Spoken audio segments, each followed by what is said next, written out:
Hi, folks. Welcome to India to Germany. I am your host, Paras Mehta, and today I'll be speaking with Abhinaya Kasoju, who is working as data engineer at MSX Digital Innovation Hub in Berlin. Just to give you a background, MSX Digital Innovation Hub is using AI and machine learning to develop proof of concepts and products for the German automotive industry. Welcome, Abhinaya. Thanks for speaking with us. Yeah, thank you, Paras, for the short introduction. So I'm quite excited to be in the podcast. This is my first time I'm doing this thing, so let's see how it goes. Okay, sounds great. Um, I'll start off with a couple of questions. So my first question is, perhaps you could tell me a little bit about yourself. What's your background? Where are you from India? And what are you doing in your current job? Sure. Yeah. So yeah, as you know, I'm Abhinaya, and I'm from a small town in India, in South India especially. My town is between Hyderabad and Bangalore. So I grew up there until my bachelor's. I also finished it there, and I studied computer science and engineering there. And later, I heard about this dual degree program in Sweden, which is in collaboration with a Indian university in Hyderabad called JNTU. So I took the test and got through it, and I went to do this program. So it's like 6 months in India and the remaining time in Sweden. So I did my master's in software engineering in Sweden. I finished it and I did my master thesis at Volvo. That is how I had the opportunity to properly kickstart my career, because it's very difficult in Europe, as you all know, to find a job when you don't know the regional language, for example, and also don't fit into the culture. Yeah, since I was pretty new to Sweden, so I didn't have this properties, let's say. So I somehow made it through with a master thesis, and then I continued working in the same company for 2.5 to 3 years. Yeah, I worked in different sectors of Volvo IT, and mainly Volvo trucks. And later I moved to Germany. And so far things were pretty good. And now currently I'm working in as a data engineer in MSX Innovation Hub. It's a innovation hub owned by Bain Capital, and we mainly work with automotive sector, focusing on the warranty management. And yeah, it's been good so far. Oh, very interesting. And how is it that you decided to move to Germany? Germany. I didn't know much about Germany until my partner moved here actually for his first job. We met in Sweden, and I had a chance to travel to see him. He was initially working in Lower Saxony, which I didn't like so much or feel excited to to move here to Germany. But later he took a job in a startup in Berlin, and I happened to visit him a couple of times, which is when I liked Berlin so much. And it felt very exciting to be able to do a lot of activities here compared to Sweden, for example. There is like not much to do except mostly dealing with the cold weather conditions. Germany felt much exciting at that point, especially Berlin. Having the opportunity also to travel to a lot of parts from here, like the flights are also um, there are more flights available from here to other parts of Europe than when I compare to Sweden, for example. And that's when I thought like, okay, this is the time. Let's move to Germany. Okay, and when was this? And This was in 2013. I started making my first baby steps to plan to move to Germany, and it took me like 3 to 4 months to find right opportunities that I can take. And move here. okay, sounds great. And I assume you moved on like a family reunion No, visa no, visa no. here. Yeah. So that's the thing. So a family reunion visa at that point was taking some time. So I didn't want to also, when I make a decision, I don't want to like wait on some visa processing. So I decided to instead find a job here, which was quite easy because I already worked in Europe and I have the experience. So I started applying here, and somehow I found also a PhD opportunity in Hasso-Plattner Institute to work on design thinking. Oh, So great. I had a couple of job offers from startups and also this opportunity to do my PhD in collaboration with HPI and Stanford. So that felt very exciting because I also had my thesis as a journal published already by then. And yeah, the university liked my way of research, and they loved my journal a lot, and they wanted me to work with them. So I chose the opportunity, and a PhD visa was quite easy to get. I got it in 1 week, Oh, great. which was super fast. So I just moved like that. And so from the time that you came to Germany until now, so how did you basically move from that time to the current role as data engineer that you are in now? So after taking my PhD, there was a blocker because I had to go to Stanford to do like it's a half and half dual program. So I need to go every year and spend some time at Stanford and some time here. But that didn't pan out well because the US Embassy decided not to give visa to me Ah, that's sad. for whatever reasons, but because I was also just 2 weeks in Germany, and they didn't trust my profile and also the letter from the Stanford itself. So I decided instead to take a job at Konica Minolta. This is a Japanese company. They have their headquarters in Hanover. So I'm sorry. No worries at all. Yeah, I have also kid, as you guys know now.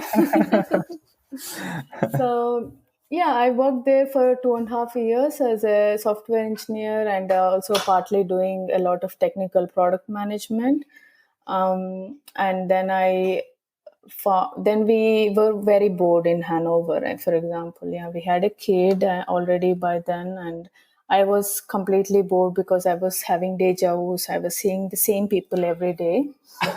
So that's when I decided, like, okay, let's move back to Berlin because that's what excited me in the first place to move to Germany.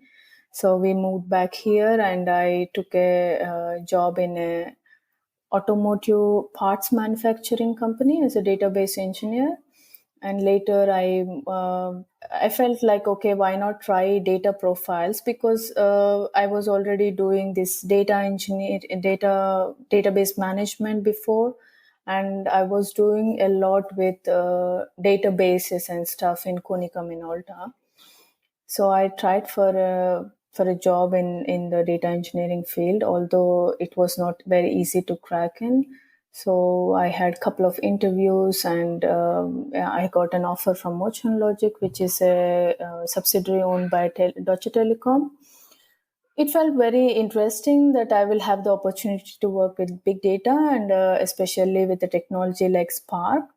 And yeah, I took the role, and since then I kickstarted my data engineering profile.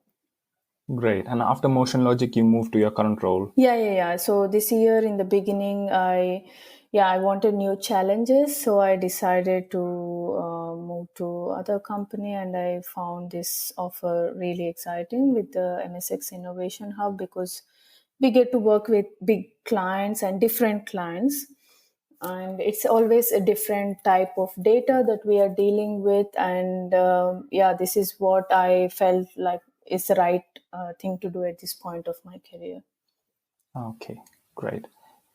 And what is it like to work as a data engineer? So, for example, what does a typical day in your at work look like, for example? So the typical day, I mean, as it differs from company to company. In some companies, data engineering means mainly doing software engineering, like just programming.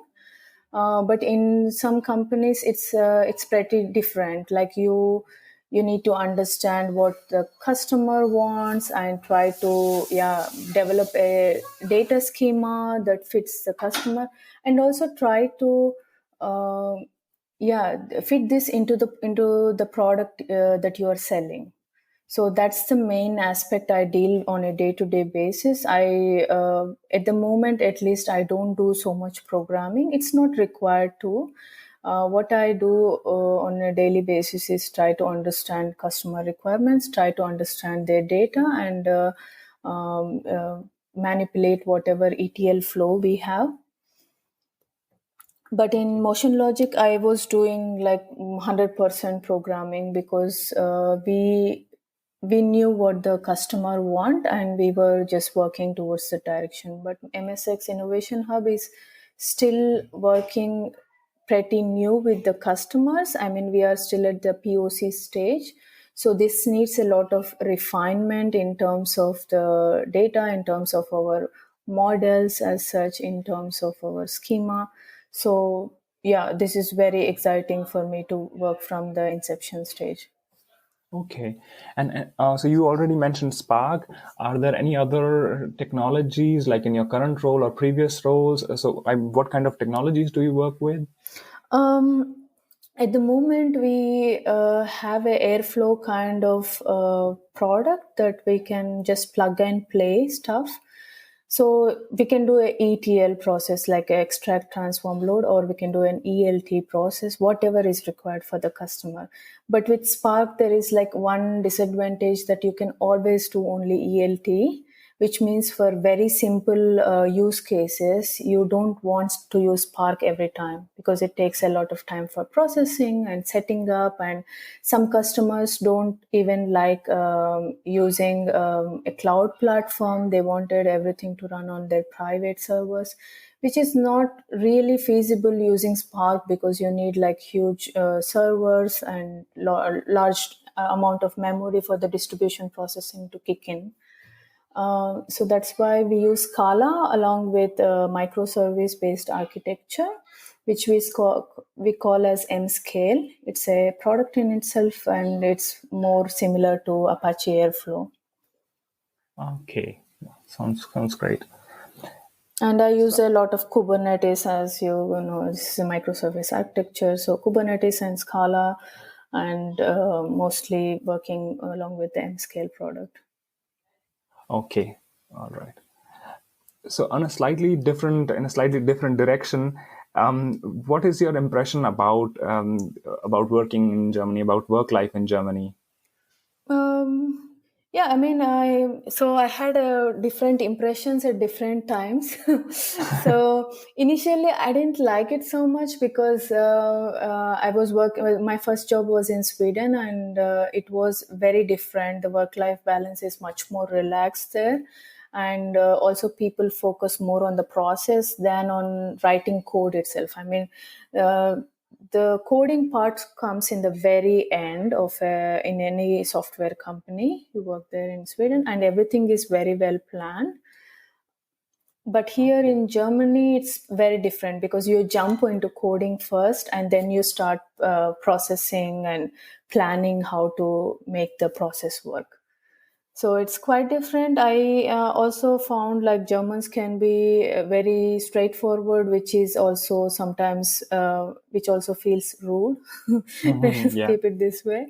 Yeah, I had a very bad impression in the beginning, because, sometimes it was a very rude statements that I had at the uni.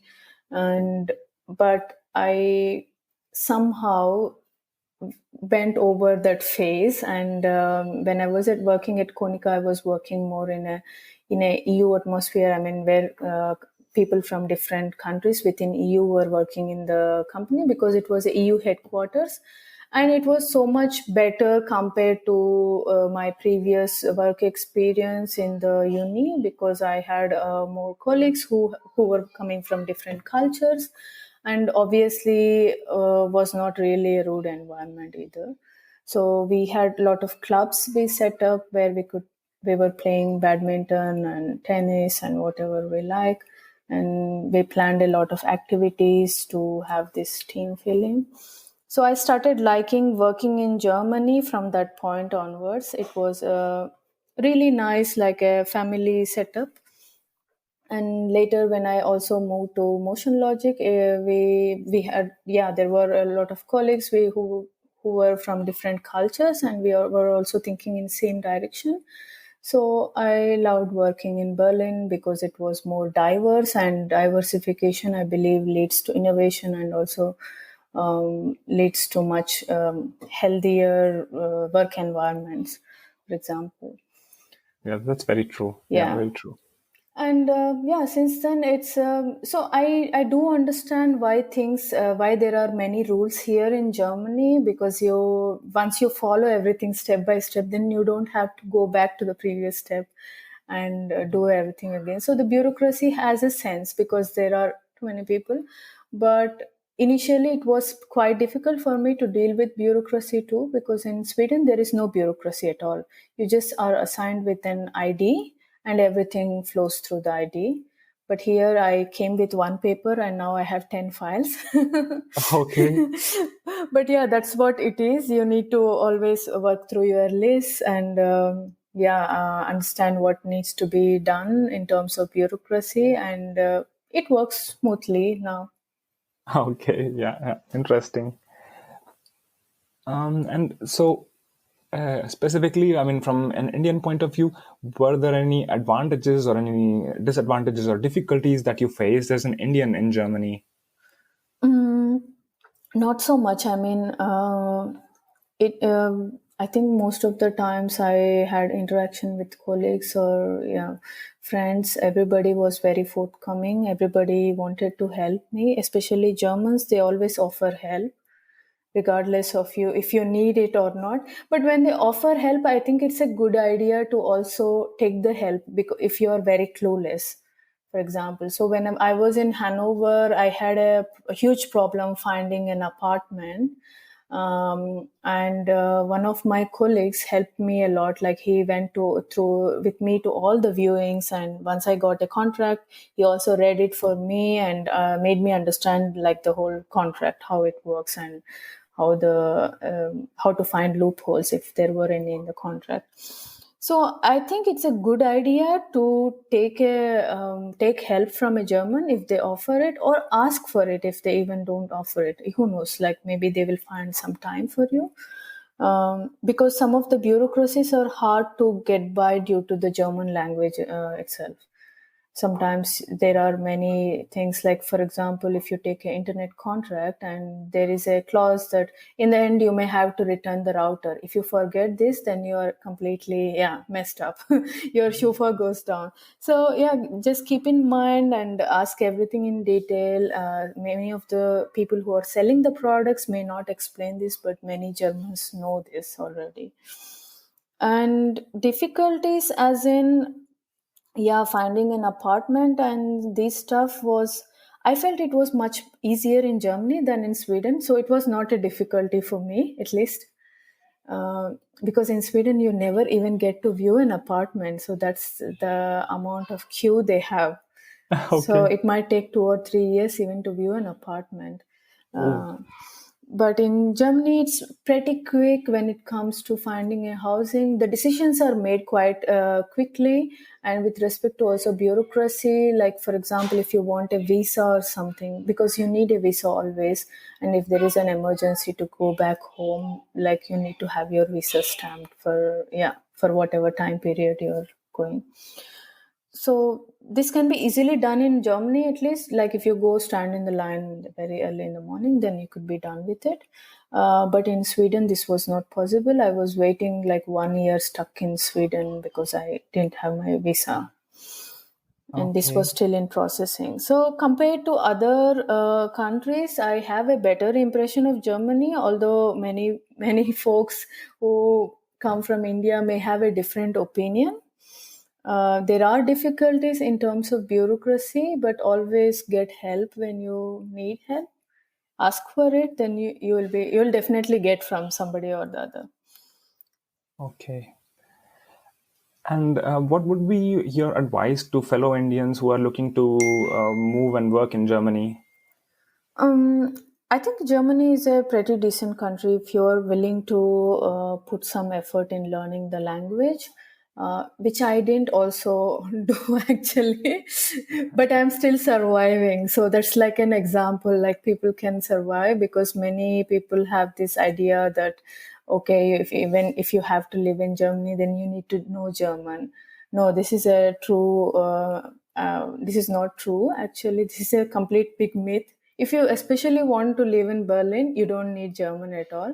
But it would be a good idea to put in some effort in the later years to integrate into the society, to be able to do your own paperwork, to understand the contracts and yeah, such stuff. German is a requirement. And yeah, the job situation is pretty good here as far as I feel like compared to other European countries. And it's pretty different from what it is in US, of course, because most of our folks go there. The interviews are very thorough. Okay. So you may expect interviews like being done in big companies like Amazon, being done in startups here in Berlin. So that's very common. So you'll have 6 to 8 rounds here, and that's pretty common for IT jobs. Yeah, so that those are my advice. Yeah, you check in LinkedIn. If you like something, just apply. And I think the visa situation is also pretty flexible. Many companies are willing to sponsor visa, and the situation is still good. So yeah, go ahead and apply if you want to move to Germany. That's great. And so, in specifically for data engineering, I mean, if someone wants to come and work as a data engineer, how do you think they should prepare or and apply for such jobs? Yeah, I mean, data engineering jobs, maybe some people have a background in databases, or you might have some BI stuff before, or maybe worked as a data analyst. So these are the perfect profiles to move seamlessly without putting much effort in, just knowing more software engineering fundamentals and a bit more detailed design or coding fundamentals. Apart from that, if you are very new to the field, I would suggest like going thoroughly through the databases, especially how they are designed in general, and also get a good grip in coding and also software engineering fundamentals as such. So these are things that you might need if you're pretty new to the industry. It might still be a good idea because in Berlin there are many junior positions for data engineers, and it might be a pretty good starting entry role for you. Because once you are a data engineer for a few years, maybe you will, you will become a solution architect or an engineering manager. So there are different paths you can take, obviously. And yeah, that's it. I would suggest also looking at the job positions in LinkedIn and see what they're asking. Most of them might also need a good grip on cloud interfaces, for example, like AWS or Google or Microsoft Azure. And yeah, also see what cultural aspects are they looking for, and try to prepare for a few months before you apply, because once you apply things go pretty fast here sometimes for some roles, although for some of them like you they might take some time, but this is not usually the case always. Like startups tend to go and make a decision pretty quickly, and once you start applying, maybe you're also interviewing very frequently, so you might not have a chance to prepare well. So I would really suggest to put some time in and investigate and research and see where you need to pump up your skills and get to there and apply. Okay, sounds great. Yeah, thank you very much, Abhinaya, for sharing your experiences and insights with us. No problem. Yeah, always my pleasure. Thank you. Yeah, that's all, folks. Remember to subscribe to our podcast and check out our blog at india2germany.com. See you next week. See you.